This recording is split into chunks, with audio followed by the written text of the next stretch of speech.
La parole est à Madame Catherine Dumas pour 2 minutes. Merci, Monsieur le Président. Madame la ministre, permettez-moi d'appeler l'attention de la ministre de la Culture sur la situation d'abandon, depuis 18 ans, du musée Hébert, situé dans le 6e arrondissement à Paris. Ce dossier m'a été signalé par le maire de l'arrondissement, Jean-Pierre Lecoq.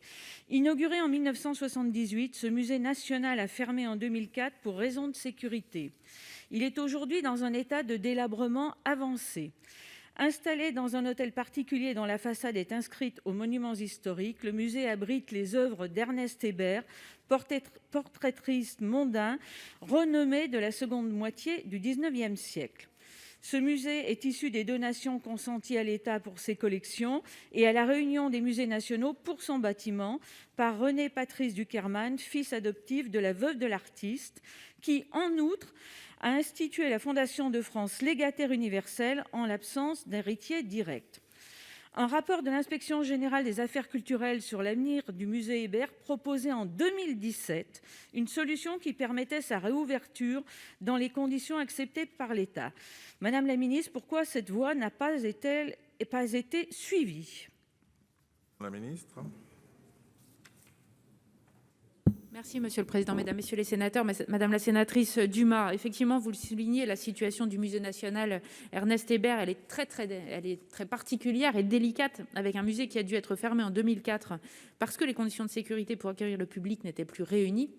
Et dès lors, l'État, et en particulier évidemment le ministère de la Culture, n'a cessé de rechercher des solutions. Diverses pistes ont été explorées sans toutefois, à ce jour, avoir pu aboutir et s'imposer, avec une situation qui tient essentiellement à l'enchevêtrement des responsabilités, vous le savez, et des problématiques à résoudre entre les différentes parties que sont l'État, qui possède la collection, le musée d'Orsay, auquel est rattaché le musée national Ernest Hébert, l'établissement public de la Réunion des musées nationaux Grand Palais, qui possède l'immeuble de la rue du Cherche-Midi, et enfin la Fondation de France, qui est légataire universel du donateur René Patrice Dukerman et qui veille au respect évidemment de ses volontés.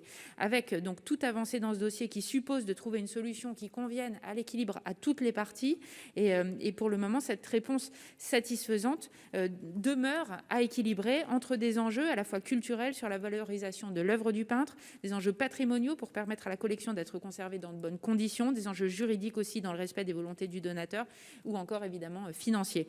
Alors nous sommes loin, et le ministère de la Culture s'y emploie très activement, d'avoir abandonné ce musée. Et avec l'ensemble des parties, nous continuons à rechercher cette issue pérenne. Il est bien entendu que la mairie du 6e arrondissement de Paris, dont les efforts pour contribuer à une solution peuvent être salués, en sera informée dès qu'elle se dessine. Je vous remercie. Il vous reste 46 secondes pour répliquer. Oui, Madame la ministre, je vous remercie de votre réponse, mais permettez-moi aussi de regretter que la ministre de la Culture n'ait pas pu venir répondre à cette question, qui est pourtant importante et qui perdure depuis si longtemps.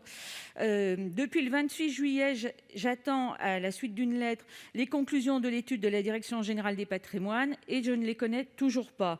Alors, Madame la ministre, merci de transmettre à votre collègue en charge de la culture au gouvernement qu'il conviendrait de réunir tous les acteurs du dossier, notamment la mairie du 6e arrondissement, pour faire un point rapidement et sauvegarder enfin ce bâtiment parisien qui est tout à fait remarquable.